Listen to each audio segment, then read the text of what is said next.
Hier, nous étions richement bénis par le message de notre bien-aimé Paul sur Ève attirée d'Adam. Plutôt, Adam attire Ève. En tout cas, si vous avez le temps, bien-aimé, je vous suggère de repartir sur ces messages, car ça a été une grande bénédiction pour nous. C'était dans l'enseignement sur être du monde, être dans le monde sans être du monde. Et notre bien-aimé nous a parlé du fait d'être attiré de Dieu parce que nous étions d'abord en Dieu. Alors ce soir, nous allons toujours fonctionner dans cette même direction. Nous allons continuer à parler bien-aimé, de ces choses. Donc nous allons repartir dans Genèse chapitre 2. Nous avons lu ces passages hier, mais c'est toujours important de les relire encore pour notre édification. Nous lisons dans le livre de Genèse chapitre 2, le verset 18 au verset 24. Genèse chapitre 2, du verset 18 au verset 24. Voici ce que la Bible dit. L'Éternel Dieu L'Éternel Dieu dit, il n'est pas bon que l'homme soit seul. Je lui ferai une aide semblable à lui. L'Éternel forma de la poussière de la terre les animaux des champs et tous les oiseaux du ciel. Et il les fit venir vers l'homme pour voir comment il les appellerait. Et afin que tout être portât le nom que lui donnerait l'homme. Et l'homme donna les noms à tous les bétails, aux oiseaux du ciel et à tous les animaux des champs. Mais pour l'homme, il ne trouva point d'aide semblable à lui. Alors, l'Éternel Dieu fit tomber un profond sommeil sur l'homme, qui s'endormit. Il prit une de ses côtes et referma la chair à sa place. L'Éternel Dieu forma une femme de la côte qu'il avait prise de l'homme. Il l'emmena vers l'homme, et l'homme dit, voici cette fois-ci, celle qui est os de mes os et chair de ma chair. On l'appellera femme, parce qu'elle a été prise de l'homme. C'est pourquoi l'homme quittera son père et sa mère, et s'attachera à sa femme. Et les deux deviendront une seule chair. Amen. Et bien-aimés, hier nous avions entendu parler de ces choses. Et nous étions richement bénis par le message qu'avait prêché notre bien-aimé Paul. En effet, on était en train de parler, bien-aimé, de l'attraction. C'est-à-dire, hier nous avions appris que si on ne vient pas de Dieu, on ne peut pas repartir vers Dieu. Et l'une des caractéristiques de ceux qui viennent de Dieu, c'est-à-dire de ceux qui viennent d'en haut, sont ceux-là qui ont toujours leurs yeux fixés vers le haut. Et ce sont ceux-là qui connaîtront l'enlèvement de l'Église. Nous allons avancer aujourd'hui. Nous remarquons ici que c'est Dieu qui a dit qu'il n'est pas bon que l'homme soit seul. Je lui ferai une aide semblable à lui. Alors, qu'est-ce que nous remarquons ici? L'homme était créé par Dieu, l'homme vivait dans le jardin, mais l'homme n'était pas conscient de son grand besoin. Alors, cela nous amène à comprendre une chose, c'est que avant que le besoin ne soit créé, Dieu sait déjà de quoi nous avons besoin. C'est pourquoi la Bible dit dans Matthieu chapitre 6, qu'en priant, ne multipliez pas les vaines paroles, comme si c'était à force de paroles que vous serez exaucés. Mais Dieu sait déjà de quoi vous avez besoin avant que vous ne lui demandiez. C'est très important. Donc nous remarquons ici, c'est que ce n'est pas Dieu qui a remarqué le besoin, mais c'est pas l'homme qui a remarqué le besoin, mais c'est Dieu qui a remarqué que l'homme devait avoir besoin d'une aide semblable. Donc, bien-aimés dans le Seigneur, nous devons savoir aussi que Dieu connaît nos besoins plus que nous pouvons les connaître nous-mêmes. Et Dieu veut que nous soyons comblés de nos besoins plus que nous pouvons le vouloir nous-mêmes. C'est pourquoi aucun programme, aucun projet que nous pouvons faire pour nous peut être plus grand que le projet que Dieu a pour nous. C'est très important. Quelquefois, bien aimés, nous formons des projets, nous faisons des projets, nous pensons que l'Éternel ne nous regarde pas. Bien aimés, Dieu veille sur nous, Dieu a des bons projets pour nous, plus que nous pouvons l'avoir nous-mêmes. Voilà pourquoi il nous convient, bien aimés, de faire confiance à Dieu. C'est alors, en faisant confiance à Dieu, que nous pouvons, bien aimés, expérimenter ce que l'Éternel nous donne. Et c'est alors que, bien aimés, nous allons profiter des choses, bien aimées, que Dieu nous donne. C'est très important. Alors, qu'est-ce qui s'est passé? Dieu a créé les animaux. Et la Bible dit que Dieu appela chaque animal, tous les animaux vers l'homme, pour voir comment l'homme les appellerait. Alors, qu'est-ce que nous remarquons ici? Ceci nous enseigne une chose, c'est que avant, lorsque Dieu créait, Dieu donnait des noms aux choses de la terre. Mais lorsque Dieu a créé l'homme, c'était maintenant à l'homme de donner les noms aux choses. Ça veut dire quoi? Dieu ne fera pas pour nous ce dont il nous a donné capable de faire nous-mêmes. Ici, parce que Dieu avait déjà créé l'homme, alors l'homme étant créé à l'image de Dieu, alors Dieu avait compris que l'homme pouvait être capable de donner maintenant les noms aux animaux. Mais qu'est-ce que nous remarquons? Alors Dieu, la Bible dit, l'homme ne trouva point d'être semblable à lui. Lorsque Dieu a créé, il a emmené vers l'homme afin que l'homme puisse en donner les noms. L'homme a regardé. Il avait l'opportunité comment on appelle ça? De choisir les aides autour de lui, mais l'homme ne trouva point une aide semblable à lui. Ça veut dire quoi? Ce n'est pas toutes les opportunités bien-aimées qui viennent devant nous qui sont des opportunités à prendre. C'est très important. En effet, lorsque Dieu a emmené les animaux vers l'homme, c'était afin de tester la fidélité de l'homme. C'était pour voir si l'homme allait sauter sur la première occasion. Bien-aimé, certaines opportunités sont des opportunités poison. C'est pourquoi, en toute chose, avant de faire un choix, nous devons nous poser la question si vraiment c'est la volonté de Dieu. En effet, c'était un test. Ce n'est pas le diable qui a emmené les animaux vers l'homme, mais c'est Dieu qui a emmené les animaux vers l'homme, pour voir comment l'homme les appellerait. Bien que ce soit Dieu qui les avait emmenés, mais l'homme ne trouva point d'aide semblable à lui.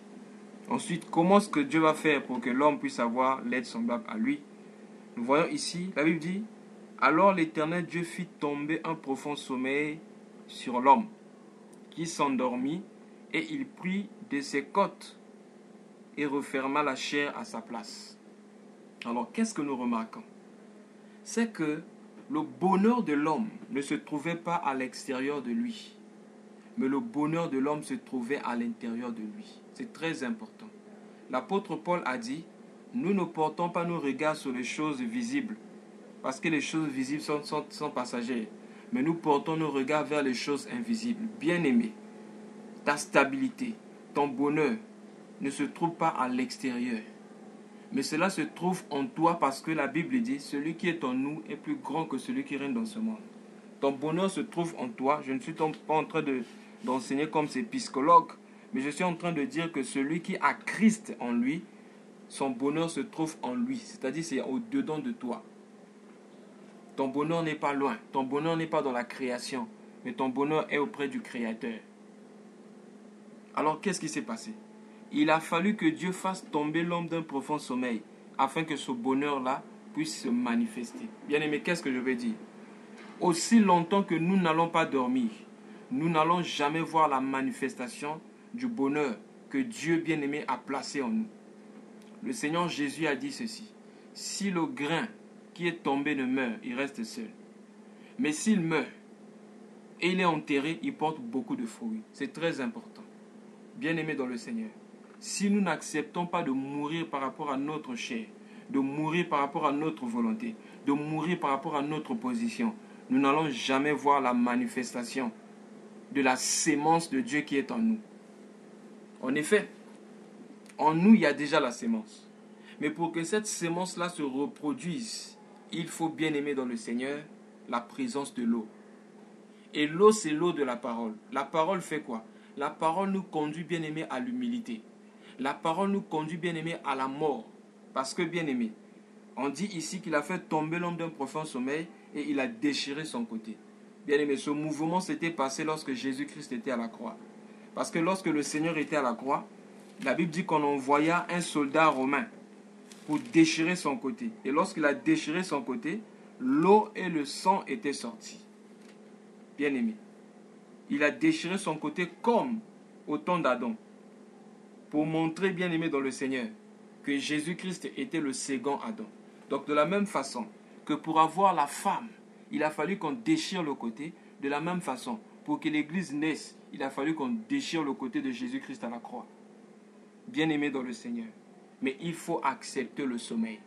Si tu n'acceptes pas de mourir, si tu n'acceptes pas de dormir, Dieu ne te donnera rien. Bien aimé, le Dieu que tu sers, le Dieu que je sers, le Créateur du ciel et de la terre, lui donne à ses enfants bien-aimés quand ils sont endormis. C'est quand tu es mort, bien-aimé, que tu recevras de Dieu. Si tu ne meurs pas, tu ne pourras pas recevoir de Dieu. C'est pourquoi le Seigneur Jésus a dit, si quelqu'un veut venir à moi, qu'il renonce à lui-même et qu'il se charge de sa croix. Oh, bien-aimé dans le Seigneur, lisons quelque chose dans le livre de Psaume. Ça, c'est un passage qui m'a toujours édifié. Dans Psaume chapitre 127, le verset 1 et 2. C'est un mystère, regardez. Psaume chapitre 127, le verset 1 à 2. La Bible dit, « Si l'Éternel nous bâtit la maison, ceux qui travaillent, travaillent en vain. Si l'Éternel nous garde la ville, celui qui garde veille en vain. En vain vous vous levez matin, vous couchez tard, et mangez le pain de douleur. Il en donne à ses bien-aimés pendant leur sommeil. » Bien-aimés, vous remarquez quoi ici? Dieu donne à ses bien-aimés pendant leur sommeil. Je ne suis pas en train d'encourager la paresse, mais je suis en train de dire ceci. Que Dieu donne à ses bien-aimés pendant qu'ils sont en train de dormir. Bien-aimé, qu'est-ce que tu veux? Tout ce que tu désires, tous tes besoins, bien-aimés. Le Seigneur désire combler tous tes besoins. Le Seigneur désire combler tous mes besoins. Mais le secret, bien-aimé, de recevoir auprès de Dieu, il faut accepter de dormir. Comme ce qui est écrit ici dans Psaume chapitre 127, du verset 1 au verset 2. La Bible dit qu'il donne à ses bien-aimés pendant leur sommeil. C'est-à-dire, c'est ceux qui acceptent de mourir, qui peuvent, bien-aimés dans le Seigneur, recevoir la bénédiction de Dieu. Si tu n'acceptes pas de mourir, tu ne pourras pas recevoir la bénédiction de Dieu. On peut lire ça dans Luc chapitre 9, verset 23, là où le Seigneur Jésus parlait de porter sa croix. Luc chapitre 9, le verset 23, je lis. « Puis il leur dit à tous, si quelqu'un veut venir à moi, qu'il renonce à lui-même, qui se charge de chaque jour de sa croix, et qui me suive. Car celui qui voudra sauver sa vie, la perdra. Mais celui qui la perdra à cause de moi, la sauvera. » Luc chapitre 9, 23 à 24. Le secret bien-aimé dans le Seigneur de la réussite avec Dieu, le secret de la réussite dans un mariage, le secret de la réussite partout, bien-aimé, c'est accepter de mourir, c'est-à-dire accepter de descendre, accepter, bien-aimé, de renoncer à sa propre volonté. C'est lorsque nous allons accepter de renoncer à notre propre volonté, bien-aimé dans le Seigneur, que nous allons commencer à connaître le succès. Quand il y a encore trop de nous, le Seigneur ne pourra pas se manifester. Mais pour que le Seigneur se manifeste, il faut que, bien-aimé, que nous disparissions. Il faut que nous nous décroissions, afin que le Seigneur monte. Ô bien-aimé dans le Seigneur, Dieu a fait tomber l'homme d'un profond sommeil. Dieu a fait tomber l'homme d'un profond sommeil pour que l'homme puisse avoir la femme. Bien-aimé, qu'est-ce que nous remarquons ici? Lorsque Dieu a fait tomber l'homme d'un profond sommeil, alors Dieu a pris cette côte pour former la femme. Hier, nous l'avons appris, bien-aimé. La côte, une de ces côtes bien-aimées, cette côte de l'homme n'avait pas de forme. Cette côte de l'homme n'avait pas de forme. Voilà pourquoi, lorsque la côte est sortie, bien-aimée, de l'homme, il a fallu que Dieu prenne cette côte afin, bien-aimé, de former la femme à travers, bien-aimé, en utilisant cette côte. Et nous avons dit que cette côte, c'est l'image, la femme, c'est l'image de l'Église. C'est-à-dire que lorsque Jésus-Christ est né à la croix, c'est là que l'Église est née. Mais maintenant, afin que l'Église puisse s'attacher à Christ, il faut une formation. Il faut que Dieu prenne cette côte-là pour former maintenant la femme. Nous voyons même bien aimé dans Genèse chapitre 1 ici, dans Genèse chapitre 2 plutôt, du verset 4 au verset 7 là-bas, il a fallu que Dieu forme Adam de la poussière de la terre. Mais pour former bien-aimé Adam, Dieu n'a pas utilisé bien-aimé les deux mains. Dieu utilisa une main. Voilà pourquoi, en ce temps de la fin aussi, pour former la femme, Dieu utilise une main. Et cette main-là, ce sont les 5 ministères. Donc, à la croix, lorsque Jésus est mort, l'eau et le sang sont sortis. C'est l'image de cette côte bien-aimée qui a quitté Adam. Maintenant, Dieu prend cette côte en utilisant les 5 ministères, c'est-à-dire l'apôtre, le prophète, l'évangéliste, le pasteur et le docteur, pour former maintenant la femme, pour préparer la femme à la rencontre de l'époux. Donc l'époux va s'attacher à cette femme-là, qui est sans tache ni ride ni rien de semblable. L'époux va s'attacher à cette femme-là, qui a accepté de se soumettre à l'enseignement bien-aimé des apôtres. Oh bien-aimé dans le Seigneur. C'est ainsi que nous allons aller à la rencontre de Jésus-Christ dans les airs lorsque la trompette va sonner. C'est celle qui s'est préparée, qui pourra monter bien-aimé à la rencontre du Seigneur dans les airs. Mais qu'est-ce qui doit se passer? Il faut accepter de mourir. Donc bien-aimé dans le Seigneur, Dieu doit former cette côte, prendre cette côte, former la femme avec cette côte, et ensuite il y aura attachement entre l'homme et la femme. Hier, le bien-aimé a parlé d'éléments. Ce sont des objets de la même nature, c'est-à-dire que lorsque l'élément passe, c'est tout ce qui est en argent. C'est tout ce qui est en argent bien-aimé qui monte. C'est pourquoi la Bible dit, l'argent répond à tout. Ah, cet argent-là bien-aimé, ce n'est pas l'argent que nous utilisons pour acheter les choses. Cet argent-là bien-aimé parle du sang qui a coulé à la croix. Parce que c'est par le sang que bien-aimé tout a été accompli. Et c'est parce que nous avons été lavés par le sang que nous pourrons bien-aimé monter bien-aimé dans les airs à la rencontre du Seigneur. Oh bien-aimé dans le Seigneur. Mais il y a une chose que nous remarquons ici. Quel a été le but de Dieu de créer la femme? Au verset 18, la Bible dit, il n'est pas bon que l'homme soit seul, je lui ferai une aide semblable à lui. Donc, le but de Dieu de créer la femme, c'était pour créer un être qui devait ressembler à l'homme. Alors, si l'homme c'est Christ et la femme c'est l'Église, ça veut dire que le but de Dieu de créer l'Église, c'est que l'Église puisse ressembler à Christ. Ressembler à Christ par rapport à son caractère, afin d'aider Christ dans la marche, afin d'aider Christ dans le travail. Bien aimé, l'Église, c'est toi et c'est moi. L'Église, c'est toi et c'est moi. Ça veut dire quoi? Lorsque Dieu nous a créés en Jésus-Christ, le but bien aimé dans le Seigneur, c'est que nous puissions ressembler à Christ. Prenons quelque chose, lisons dans Romains chapitre 8, du verset 28 jusqu'au verset 30. Romains chapitre 8, du verset 28 jusqu'au verset 30. Voici ce que la parole de Dieu dit. Romains 8, verset 28 à 30. Nous savons du reste que toute chose concourt au bien de ceux qui aiment Dieu, de ceux qui sont appelés selon son dessein, car ceux qu'il a connus d'avance, il les a aussi prédestinés à être semblables à l'image de son Fils, afin que son Fils fût premier-né entre plusieurs frères. Et ceux qu'il a prédestinés, il les a aussi appelés, et ceux qu'il a appelés, il les a aussi justifiés. Et ceux qu'il a justifiés, il les a aussi glorifiés. Et qu'est-ce que nous remarquons ici? La Bible dit, ceux qu'il a connus d'avance, il les a aussi prédestinés à faire quoi? À être semblables à l'image de son Fils. Gloire au Seigneur. Voilà pourquoi nous lisons dans Genèse chapitre 2 que Dieu dit qu'il n'est pas bon que l'homme soit seul, je lui ferai une aide semblable à lui. Et cela se répète ici. Ce n'est pas des gens qui sont connus maintenant, mais c'est des gens que Dieu a connus d'avance. Et notre destination consiste, bien aimé, à être semblable à Christ. C'est-à-dire du jour au jour, chaque jour qui passe, nous devons de plus en plus ressembler à Christ par rapport à son caractère. Ressembler à Christ par rapport à sa vie. Lorsque nous regardons bien aimé la vie de Christ, comment est-ce que le Seigneur Jésus se comportait? Quelle était l'attitude de Jésus devant l'argent? Quelle était l'attitude de Jésus devant les femmes? Quelle était l'attitude de Jésus devant l'honneur des hommes? Quelle était l'attitude du Seigneur devant bien-aimé? Ceux qui ne l'aimaient pas. Je donne un exemple. Judas l'avait trahi. En temps normal, Judas pouvait être son ennemi. Mais même bien-aimé, pendant que Judas le trahit, le Seigneur Jésus ne l'appelle pas. Il dit, oh mon ami, c'est par un baiser que tu trahis le Fils de l'homme. Bien-aimé dans le Seigneur, tu considères tes ennemis comme tes amis. C'est pourquoi la Bible dit, priez pour vos ennemis.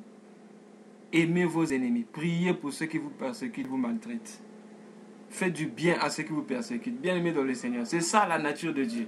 Donc quand la Bible dit, faisons l'homme et selon notre ressemblance. Et Dieu dit ici, je ferai à l'homme une aide semblable à lui.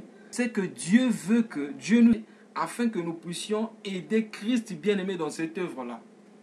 Puisque Christ n'est pas physiquement, n'est plus physiquement sur la terre, nous qui sommes sur la terre, nous continuons à faire l'œuvre de Christ, à manifester la vie de Christ.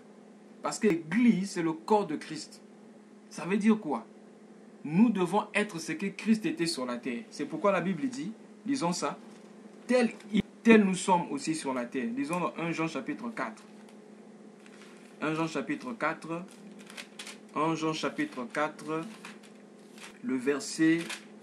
on va lire du verset 16 jusqu'au verset 17. Et nous avons connu l'amour que Dieu a pour nous et nous y avons cru.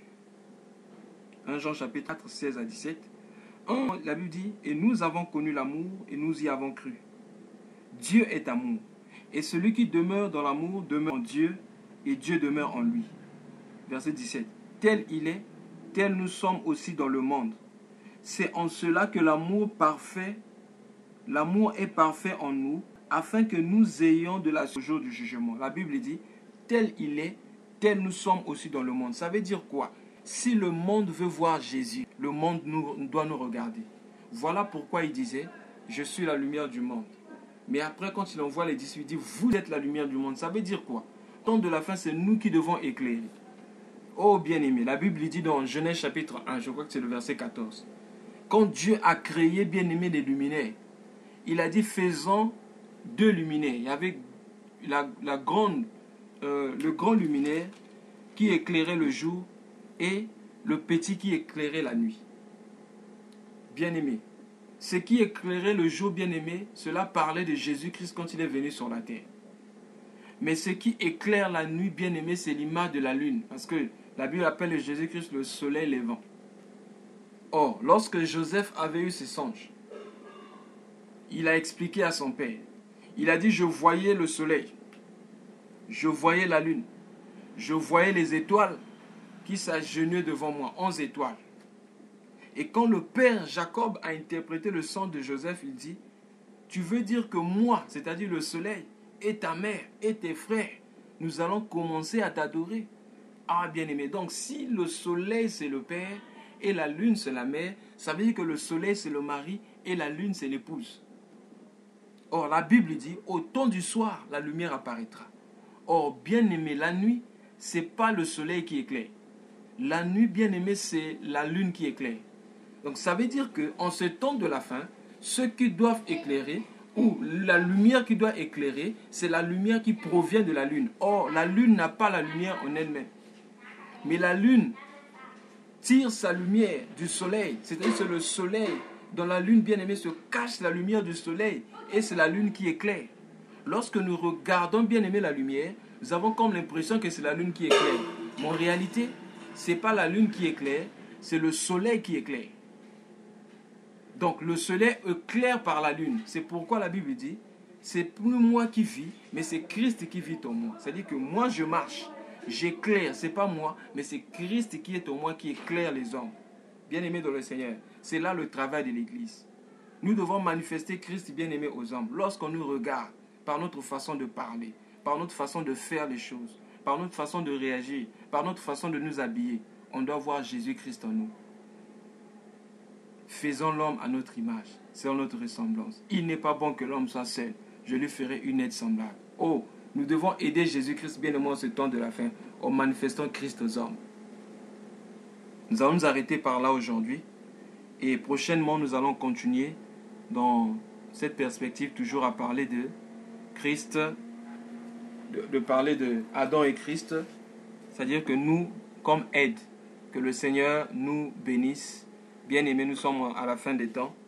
Si nous voyons que nous ne manifestons pas Christ autour de nous, il est temps, bien-aimé, de se repentir. Jésus revient bientôt. Si nous n'avons rien de Christ, ça veut dire que nous ne sommes pas prêts pour l'enlèvement. Que le Seigneur nous bénisse. Amen.